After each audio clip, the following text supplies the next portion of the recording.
Chapter 3 जो है, इसमें हम लोगों ने ऑफिशियल बुक्स पढ़नी है। ऑफिशियल बुक्स जो हैं उनको हम लोग फार्मेसी में कहते हैं फार्माकोपियाज। फार्माकोपिया, जब हम लोग इसको लिखते हैं इंग्लिश में तो देखें इसके स्पेलिंग फार्माकोपोइयाज लिखते हैं। स्पेलिंग को नोट करें, कोपोइयाज, लेकिन बोलते क्या हैं, कोपिया। हमारी फार्मेसी के फील्ड में हमें कुछ स्टैंडर्ड्स चाहिए जिन स्टैंडर्ड्स को हमने फॉलो करना है। उन स्टैंडर्ड्स के बारे में कहाँ पे लिखा गया है? उन स्टैंडर्ड्स के बारे में लिखा गया है फार्माकोपिया में। जैसे जब हम लोग इंग्लिश लैंग्वेज जो है, इंग्लिश लैंग्वेज के लिए हम लोग क्या चीज़ यूज़ करते हैं? जैसे ऑक्सफोर्ड डिक्शनरी यूज़ करते हैं, जिसमें हम लोग रेफरेंस देते हैं कि ऑक्सफोर्ड डिक्शनरी में ये स्पेलिंग है या ऑक्सफोर्ड डिक्शनरी में ये जो है ग्रामर यूज़ हुई है, जो भी चीज़ है। एक रेफरेंस देना, जो कि रेफरेंस जो है प्राइमरी रेफरेंस मांगा जाए, समझा जाए, स्टैंडर्ड रेफरेंस समझा जाए, जिसके ठीक होने में कोई शक व शुबा ना हो। That is pharmacopoeias in pharmacy profession.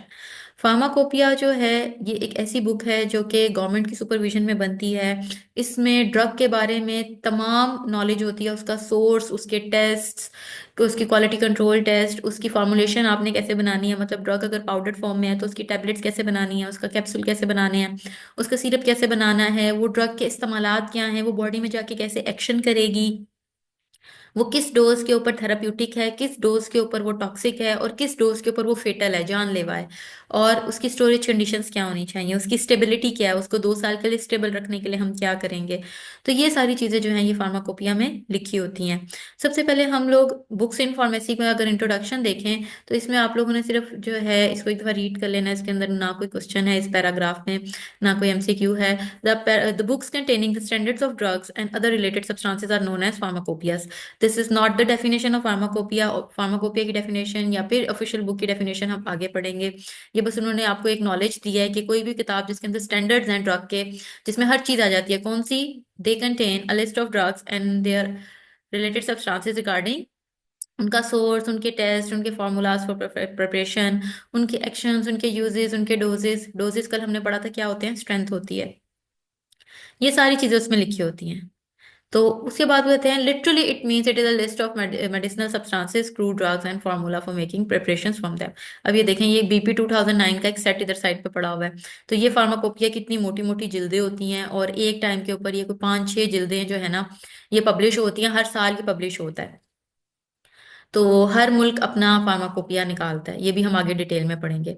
तो सबसे पहले हम लोग ये देखेंगे, अब ये क्वेश्चन हम पढ़ने लगे हैं, ये क्वेश्चन 5 मार्क्स का आ सकता है कि there are fundamentally 2 types of books in pharmacy. Books in pharmacy का अगर आपको क्वेश्चन आता है कि write a note on books in pharmacy या write a note on pharmacopoeias, तो हम बताएंगे फार्मेसी फील्ड के अंदर 2 तरह की किताबें हैं, एक ऑफिशियल बुक्स हैं, एक नॉन ऑफिशियल बुक्स हैं। ऑफिशियल बुक वो होती है जो कि गवर्नमेंट की सुपरविजन में बनती है। नॉन ऑफिशियल बुक वो होती है जो कि कोई भी एक स्पेसिफिक ऑथर बना देता है। आप एक बुक लिख दें, मैं एक बुक लिख दूं, ये नॉन ऑफिशियल बुक है। कोई इंटरनेशनल ऑथर लिख दे, वो एक नॉन ऑफिशियल बुक है। और लेकिन जो ऑफिशियल बुक होती है वो गवर्नमेंट सुपरविजन में बनती है। जैसे ऑफिशियल बुक, अब ये डेफिनेशन है ऑफिशियल बुक या फार्माकोपिया की, इसमें these are the books that are written, compiled and publish. 3 चीजें हैं, number 1 is written, number 2 is compiled and number 3 is published. ये लिखी जाती हैं, इकट्ठी की जाती हैं और पब्लिश की जाती हैं। अब देखिए, इस इन सारी किताबों के अंदर एक साइंटिस्ट का काम नहीं है, hundreds of thousands of scientist के काम है। तो इस वजह से कंपाइल का वर्ड यूज किया जा रहा है कि जैसे फर्ज करें, अगर हम ब्रिटिश फार्माकोपिया की बात करें जो कि इंग्लैंड में, ब्रिटेन में बन रही है, तो ब्रिटेन के अंदर एक कोई काउंसिल होगी, एक इदारा होगा जो पूरे ब्रिटेन के तमाम साइंटिस्ट के कामों को इकट्ठा करेगा, उसको लिखेगा, उसको इकट्ठा करेगा और फिर उसे पब्लिश कर देगा, ठीक है, सालाना तौर पे, under the strict supervision of government agency of respective countries is known as official books. ये डेफिनेशन हो गई। देन इसमें एग्जांपल्स दी हुई हैं कि कौन कौन से मुल्कों की फार्माकोपियाज हैं। बच्चे, फार्माकोपियाज इनके अलावा और भी फार्माकोपियाज जरूर मौजूद हैं, लेकिन जो है इधर जो आपके नाम लिखे हैं वो आपने अच्छे तरीके से याद करने हैं। British pharmacopoeia, then British pharmaceutical codex, British national formulary. अब फार्माकोपिया और कोडेक्स में क्या डिफरेंस है, और फार्माकोपिया और फार्मूलरी में क्या डिफरेंस है, ये हम आगे एक एक करके पढ़ते हैं। यूनाइटेड स्टेट फार्माकोपिया, नेशनल फार्मूलरी, ये इसी का ही हिस्सा है, ऊपर यूनाइटेड स्टेट फार्माकोपिया का ही। देन पाकिस्तान फार्माकोपिया, बट ये एक ही दफा बनी थी और उसके बाद अब तक नहीं छपी, एक ही दफा बनी थी। ग्रीन कलर की जिल्द होती है, एक ही फॉर्मेट में है, छोटी सी है। उसके बाद ये नहीं बनी। हम लोग ज्यादातर ब्रिटिश फार्माकोपिया ही पाकिस्तान में यूज करते हैं और यूएस भी यूज करते हैं पाकिस्तान में। इंटरनेशनल फार्माकोपिया, इसके अलावा और भी बहुत सी फार्माकोपियाज हैं। इसके अलावा यूरोपियन फार्माकोपिया है, चाइनीज फार्माकोपिया है, लेकिन वो मतलब इतने इस्तेमाल नहीं होते, वो हर्बल मेडिसिन और इस तरीके से है, ये ज्यादातर इस्तेमाल होने वाली है। फिर आती है नॉन ऑफिशियल बुक। सबसे पहले आएंगी इसकी डेफिनेशन। नॉन ऑफिशियल बुक्स क्या होती हैं? वो बुक्स जो कि लोकल कोई भी ऑथर जो है उनको रिटर्न कंपाइल और पब्लिश करेगा, तो ये नॉन ऑफिशियल बुक कहलाएगी। इसको डेफिनेशन को इधर आप हेडिंग लगा लें डेफिनेशन की, ये डेफिनेशन है। These are the secondary references को अंडरलाइन करें, सेकेंडरी रेफरेंस को अंडरलाइन कर लें, ये सेकेंडरी रेफरेंस होता है। तो प्राइमरी रेफरेंस क्या हुआ? Official book. इधर आप साइड पे लिख लें ब्रैकेट में प्राइमरी रेफरेंस। इधर आप क्या लिखेंगे? Primary reference.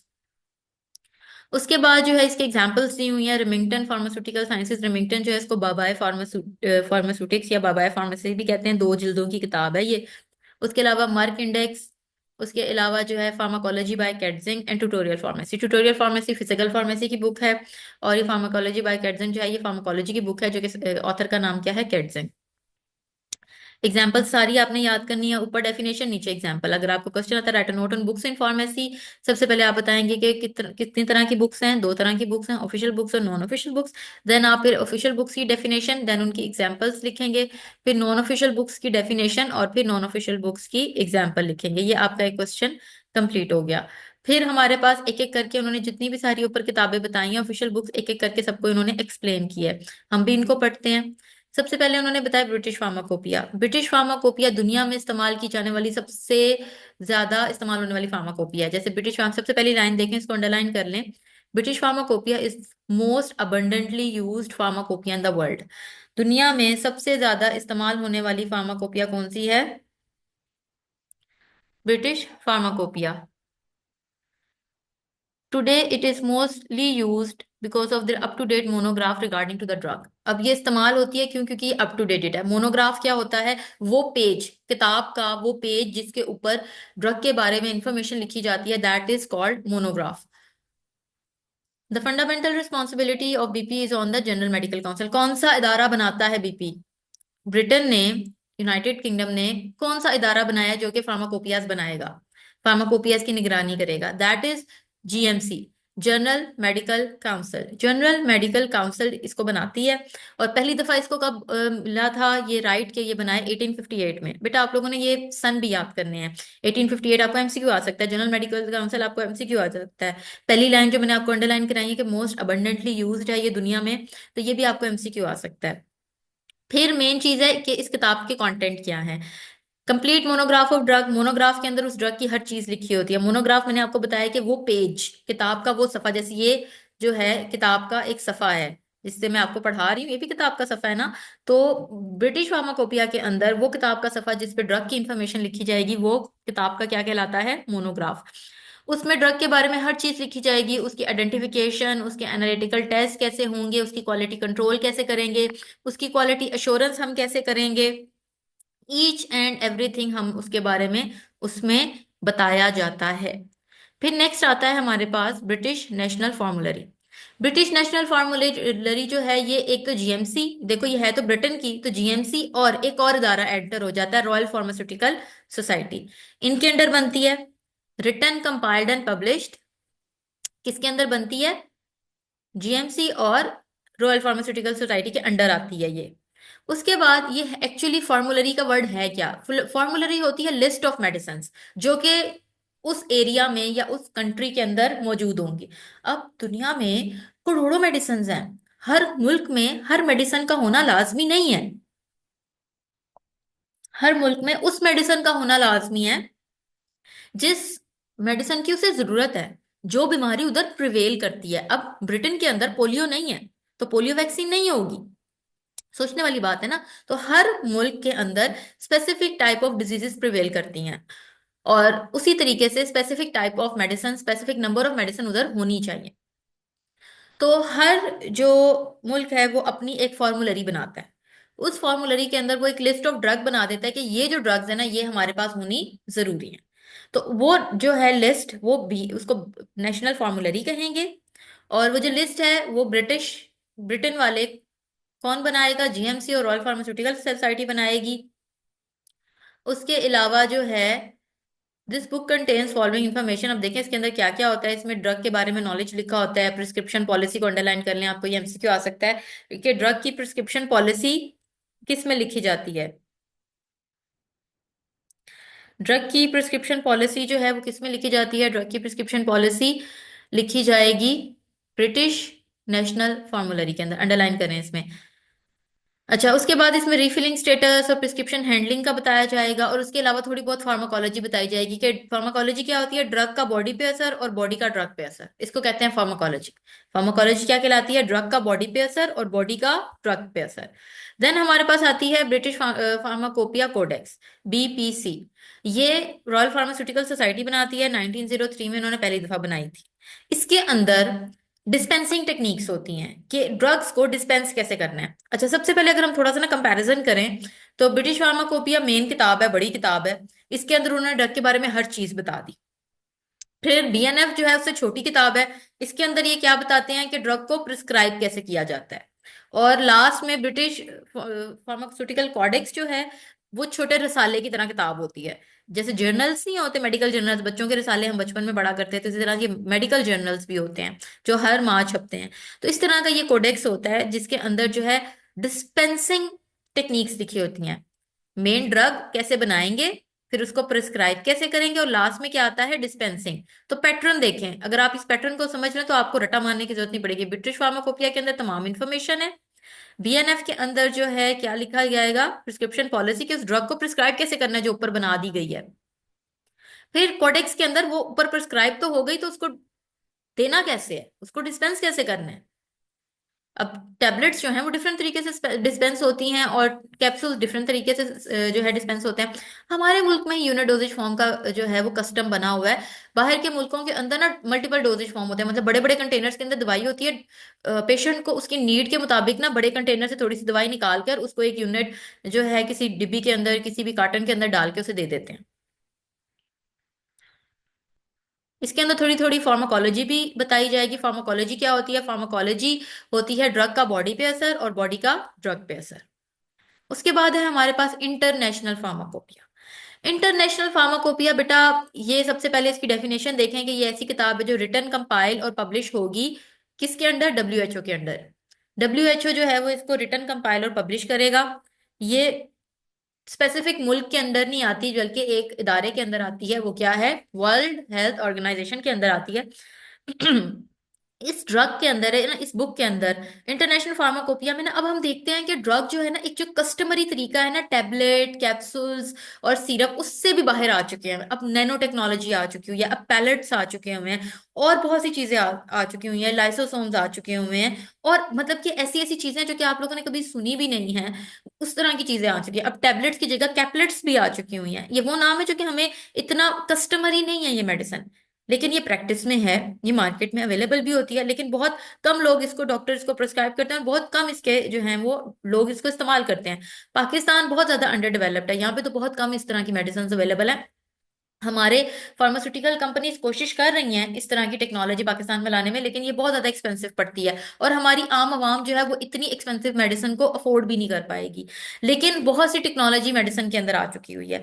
तो ये जो न्यू टेक्निक्स हैं, ये न्यू टेक्निक्स इंटरनेशनल फार्माकोपिया में बताई जाती है कि एक ड्रग है वो एक न्यू टेक्निक से कैसे बनाई जाएगी, फिर उसको बनाने का तरीका, फिर उसकी फॉर्मुलेशन, उसका फॉर्मूला कैसे बनेगा, फिर उसको बना के मैन्युफैक्चर करना, फैक्ट्री में बनाना, उसका तरीका भी यही बताएंगे। फिर उसको जब आप बना रहे हो तो बनाने के दौरान आपने उसके ऊपर क्वालिटी कंट्रोल टेस्ट भी करने हैं, तो वो क्वालिटी कंट्रोल टेस्ट भी ये बताएंगे। मतलब कि शुरू से लेकर ए से लेकर जी तक इन्होंने ही लेके जाना है। ड्रग कैसे बनेगी, ड्रग को बनाने के बाद उसको मेडिसिन में कैसे कन्वर्ट करना है, मेडिसिन में कन्वर्ट करने के बाद उसको बनाना कैसे है, उसको फॉर्मुलेट कैसे करना है, उसको मैन्युफैक्चरिंग कैसे करनी है, और ड्यूरिंग मैन्युफैक्चरिंग कौन कौन से स्टैंडर्ड्स को फॉलो करना है, कौन किस किस तरीके से इसको मार्केट करना है, हर चीज ये बताएंगे। हर चीज, क्योंकि तरीका ये बता रहे हैं ना कि इस तरीके से भी दवाई बन सकती है। अगर तरीका ये बता रहे हैं तो पूरा का पूरा फिर प्रोसीजर, हर चीज ये बताएंगे, हर चीज पे गाइडेंस यही देंगे। इसके अंदर कस्टमरी मेडिसिन की नॉलेज नहीं है। इंटरनेशनल फार्मूला जो है फार्माकोपिया के अंदर कस्टमरी, जो आम जैसे पैरासीटामोल होगी, पैरासीटामोल टैबलेट की इसके अंदर इंफॉर्मेशन नहीं होगी, क्योंकि वो तो कस्टमरी है ना, वो बीपी के अंदर होगी, यूएसपी के अंदर होगी, इसके अंदर नहीं होगी। हाँ, अगर पैरासीटामोल को किसी और टेक्नोलॉजी से बनाया जा रहा है, कोई ऐसी टेक्नोलॉजी जो कि कॉमन नहीं है, फिर वो इसके अंदर लिखा होगा। तो ये मेन चीज है इसके कॉन्स्टिट्यूएंट्स, क्योंकि जो न्यू टेक्नोलॉजिकल एडवांसमेंट्स हैं उससे जो ड्रग बन रही है, ड्रग डेवलपमेंट हो रही है, तीन वर्ड्स हैं ड्रग। सबसे पहले डेवलप होती है ड्रग, देन फॉर्मुलेट होती है, थर्ड नंबर पे मैन्युफैक्चर होती है। सबसे पहले क्या होती है? Develop. Number one is development, number two is drug formulation and then number three is manufacturing. एक तरीका है। सबसे पहले ड्रग डेवलप होती है, देन ड्रग फॉर्मुलेट होती है, फार्मूला बनता है उसका, देन लास्ट में आती है उसकी मैन्युफैक्चरिंग, मशीनों के अंदर डाली जाती है और वो फिर प्रोसेस होकर टैबलेट फॉर्म में, प्रॉपर सॉरी डोजेज फॉर्म के अंदर वो बाहर आ जाती है। ये हो गई आपकी इंटरनेशनल फार्माकोपिया। देन आपके पास यहाँ पे इन्होंने लास्ट फार्माकोपिया जो बताई है यूनाइटेड स्टेट फार्माकोपिया बताई हुई है। यूनाइटेड स्टेट फार्माकोपिया जो है यहाँ पे वैसे स्टेटमेंट नहीं लिखी गई, लेकिन मैं आपको बताती हूँ कि यूनाइटेड स्टेट फार्माकोपिया जो बीपी के बाद जो सबसे ज्यादा इस्तेमाल होने वाली फार्माकोपिया है, that is United State pharmacopoeia. ये भी ऑफिशियल बुक है, इसके अंदर भी ड्रग्स के बारे में जो है बहुत सी इंफॉर्मेशन लिखी जाती है। ये रिटर्न कंपाइल और पब्लिश होती है किस गवर्नमेंट एजेंसी के through? United State Pharmaceutical convention के थ्रू। बीपी किसके थ्रू हो रही थी? General Medical council. बीएनएफ कौन बना रहा था? जनरल मेडिकल काउंसिल और Royal Pharmaceutical Society. British Pharmaceutical Codex कौन बना रहा था? Royal Pharmaceutical Society. और यूनाइटेड ये इंटरनेशनल फार्माकोपिया कौन बना रहा था? World Health Organization. United State Pharmacopoeia कौन बना रहा है? United State Pharmaceutical Convention. अब इसके अंदर क्या लिखा होता है? इसके अंदर ड्रग की स्ट्रेंथ, ये अंडरलाइन करें, ड्रग की स्ट्रेंथ। स्ट्रेंथ हमने कल पढ़ा था क्या होती है? ड्रग का डोज। उसके बाद उसकी क्वांटिटी, उसकी क्वालिटी, उसकी प्योरिटी और उसके लेबलिंग के तमाम जो टेस्टिंग है, तमाम स्टैंडर्ड्स हैं वो उसके अंदर लिखे गए होते हैं। देन जो है 1888 तक जो है वो ये यूएसपी और यूएनएफ फॉर्मुलरी अलग अलग बन रही थी और अमेरिकन फार्मास्यूटिकल एसोसिएशन इसको बना रही थी। लेकिन 1974 में फॉर्मुलरी बी जो है ना वो फार्मास्यूटिकल कन्वेंशन ने बनाना शुरू कर दी है। और अब जो फॉर्मुलरी और फार्माकोपिया वो इकट्ठी छपती है, यूएसपी एनएफ के नाम से छपती है। उसी किताब के अंदर फॉर्मुलरी भी होती है और उसी किताब के अंदर फार्माकोपिया भी है। बी एन एफ जो है वो बीपी के साथ नहीं छपती। फार्मास्यूटिक्स का बीपी अलग है और फिजियोलॉजी का बीपी अलग है। फिजियोलॉजी का बीपी ब्लड प्रेशर है, फार्मास्यूटिक्स का बीपी ब्रिटिश फार्माकोपिया है।